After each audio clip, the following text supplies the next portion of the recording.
భువనగిరి మున్సిపాలిటీలో అవిశ్వాస తీర్మానం నెగ్గింది. ఇటీవల municipal chairman Anjaneyulu, vice chairman కృష్ణయ్యలపై 31 మంది అవిశ్వాస తీర్మానం కోరారు. అయితే ఆర్డీఓ అమరేందర్ ఆధ్వర్యంలో అవిశ్వాసంపై భువనగిరి మున్సిపల్ కౌన్సిల్ సమావేశంలో ఓటింగ్ జరపగా 31 మంది కౌన్సిలర్లు ఆమోదం తెలిపారు. ఎక్స్ అఫీషియల్ మెంబర్తో సహా మొత్తం 36 మంది ఉండగా 31 మంది ఆమోదం తెలిపినట్లు ఆర్డీఓ అమరేందర్ పేర్కొన్నారు. అయితే ఆమోదం తెలిపిన 31 మంది కౌన్సిలర్లలో 16 మంది బీఆర్ఎస్ సభ్యులు కాగా 9 మంది కాంగ్రెస్, 6 బీజేపీ కౌన్సిలర్లు ఉన్నారు. ఎక్స్ అఫీషియల్ మెంబర్తో సహా మిగతా 5 మాజీ ఎమ్మెల్యే ఫైళ్ల శేఖర్ రెడ్డి, కౌన్సిలర్లు ఆబోతుల కిరణ్ కుమార్, చెన్న స్వాతి మహేష్, ఎనబోయిన ఆంజనేయులు, చింతల కిష్టయ్య అవిశ్వాస ప్రక్రియకు గైర్హాజరయ్యారు. అయితే ఆమోదం తెలిపిన నివేదికను జిల్లా కలెక్టర్కు పంపిస్తున్నామని, తదుపరి కార్యాచరణ త్వరలో ప్రకటిస్తామని ఆర్డీఓ అమరేందర్ మీడియా ముందు వెల్లడించారు.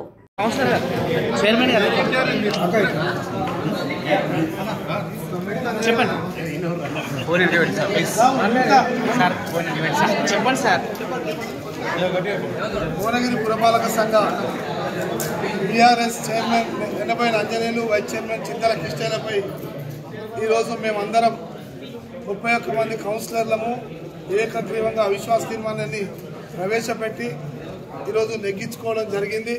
గౌరవ కౌన్సిలర్లు ఎవరైతే 35 మందిలో 31 మంది హాజరై ఈ యొక్క 4 సంవత్సరాల బీఆర్ఎస్ పరిపాలన ప్రజల యొక్క విశ్వాసాన్ని కోల్పోయారు. కౌన్సిలర్ల యొక్క విశ్వాసాన్ని కోల్పోయినందున మేమందరం కూడా గౌరవంగా భువనగిరి పట్టణ ప్రజల ఆత్మగౌరవం ఇలా నెగ్గిందని భావిస్తూ ఉన్నాం. ఖచ్చితంగా రానున్నటువంటి రోజుల్లో భువనగిరి ఆత్మగౌరవాన్ని నిలబెట్టుకొని భువనగిరి పౌరులనే ప్రథమ పౌరులుగా ఎన్నుకునే విధంగా మేమంతా కూడా కాంగ్రెస్ పార్టీ పక్షాన ఈ భువనగిరి ఆత్మగౌరవ పోరాటం కోసం పోరాటం చేస్తాం. ఆత్మగౌరవాన్ని నిలబెడతామని తెలియస్తాం. భువనగిరి పురపాలక సంఘానికి సంబంధించి గతంలో 36 మంది సభ్యులకు గాను 31 మంది సభ్యులు గౌరవ జిల్లా కలెక్టర్ గారికి చైర్మన్, వైస్ చైర్మన్ గారి పైన అవిశ్వాస తీర్మానము ప్రవేశపెడుతూ అవిశ్వాస తీర్మానాన్ని ప్రవేశపెట్టవలసిందిగా కోరుతూ గౌరవ జిల్లా కలెక్టర్ గారికి నోటీస్ ఇవ్వడం జరిగింది. ఇందుకు అనుగుణంగా గౌరవ జిల్లా కలెక్టర్ యాదాద్రి భువనగిరి గారు 23వ తేదీన సమావేశము ఈరోజు ఏర్పాటు చేయవలసిందిగా కోరుతూ నన్ను అనగా రెవెన్యూ డివిజనల్ ఆఫీసర్ భువనగిరి గారిని ప్రిసైడింగ్ ఆఫీసర్గా నియమిస్తూ ఉత్తర్వులు ఇవ్వడం జరిగింది. ఇందుకు అనుగుణంగా గతంలోనే కౌన్సిలర్లకు నోటీసులు ఇచ్చి ఈరోజు వారిని హాజరు కావాల్సిందిగా కూడా కోరడం జరిగింది. ఇందుకు అనుగుణంగా 36 మంది సభ్యుల్లో 35 మంది కౌన్సిల్ సభ్యులు, ఒక ఎక్స్ అఫీషియో సభ్యులు గౌరవ మన భువనగిరి ఎమ్మెల్యే గారు మొత్తం 36 మంది సభ్యులకు గాను ఈరోజు 11 గంటలకు కోరం మనకు కావాల్సింది 24 మంది. 24 మంది సభ్యులకు గాను 31 మంది సభ్యులు హాజరయ్యారు. ఈ హాజరైన మనకు కోరం అనేది పూర్తిగా ఉన్నందువల్ల ముందుగా 11 గంటలకు చైర్మన్ ఎనబోయిన ఆంజనేయులు గారి పైన అవిశ్వాస తీర్మానాన్ని ప్రవేశపెట్టి సభ్యుల యొక్క ఆమోదము తెలుపవలసిందిగా కోరగా హాజరైన 31 మంది సభ్యులు కూడా మొత్తము వారు చైర్మన్ గారికి పైన ప్రవేశపెట్టబడిన అవిశ్వాస తీర్మానానికి అనుకూలంగా ఓటు వేయడం జరిగింది. ఈ ప్రొసీడింగ్ అంతా కూడా మేము రికార్డ్ చేయడం కూడా జరిగింది. తదనంతరము మా అవిశ్వాసం తీర్మానాన్ని ఆమోదిస్తున్నట్టు కూడా తెలియజేయడం జరిగినది.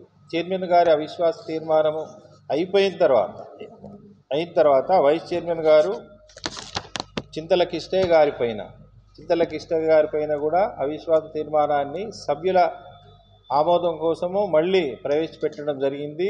ఇందుకు అనుకూలంగా హాజరైన సభ్యులు 31 మంది కూడా వారు చింతల కిష్టయ్య గారికి వ్యతిరేకంగా ప్రవేశపెట్టబడ్డ అసమ్మతి అవిశ్వాస తీర్మానానికి అనుకూలంగా 31 మంది కూడా ఓటు వేశారు.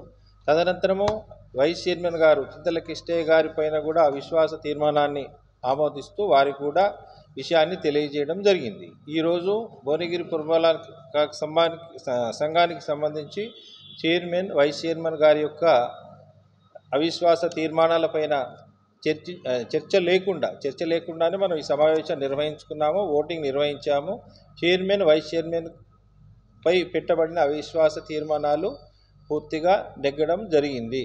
ఇప్పటి వరకు జరిగిన ప్రొసీడింగ్స్ మున్సిపల్ కార్యాలయంలో నిర్వహించడం జరిగింది. అంటే ఇప్పుడు ప్రిసైడింగ్ అధికారిగా నా బాధ్యత ఏమిటంటే జిల్లా కలెక్టర్ గారి ఆదేశాల మేరకు నేను ఈ సమావేశాన్ని నిర్వహించి దీంట్లో జరిగిన ప్రొసీడింగ్స్ ఏవైతే ఉంటుందో జిల్లా కలెక్టర్ గారికి వెంటనే నివేదిక ఇవ్వడం జరుగుతుంది.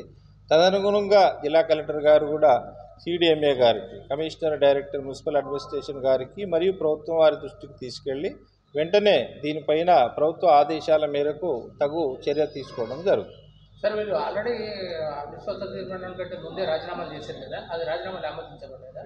అది దానికి ప్రొసీజర్ అనేది సపరేట్గా ఉంటుంది. కరెక్ట్గా చెప్పాలంటే తీర్మానానికి 3 రోజుల ముందే వాళ్ళు చేయాలి. అంటే అది దాంతోపాటు అది ఉంది. కాకపోతే ఈరోజు మనము ఆ సందర్భం అనేది ఖచ్చితంగా 3 రోజుల సమయం అనుకూలంగా మనకు లేదు కదా, లేదు కాబట్టి సమావేశం నిర్వహించాము. వారు ఏదైతే తీర్మానానికి అంటే ప్రవేశపెట్టిన నోటీస్ ఇవ్వడం జరిగిందో వారు అనుకున్న ప్రకారం కూడా మనకి ఈరోజు సమావేశంలో అవి ఆమోదించబడ్డాయి. అది వేరే ఇక అంటే రాజీనామా ఆమోదించడం అనేది జిల్లా కలెక్టర్ గారు వెళ్ళి అది కూడా మనము కలెక్టర్ గారి ద్వారా ప్రభుత్వం దృష్టికి తీసుకెళ్ళడం జరుగుతుంది. తొందరలోనే దీనిపైన ఒక చర్య ప్రభుత్వ ఆదేశాల మేరకు తీసుకోవడం జరుగుతుంది. అది తొందరలో అంటున్నా, అందుకే తొందర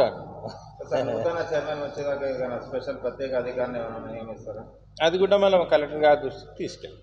నా బాధ్యత ఏమిటంటే కలెక్టర్ గారు నన్ను నియమించారు, ఈ సమావేశాన్ని నిర్వహించడానికి నన్ను ఆథరైజ్ చేస్తూ నియమించారు కాబట్టి నా యొక్క బాధ్యతను నిర్వహించి నివేదికను కలెక్టర్ గారికి పంపించడం జరుగుతుంది. ఏదైనా కూడా మళ్ళీ మీకు తెలియజేయడం కూడా జరుగుతుంది.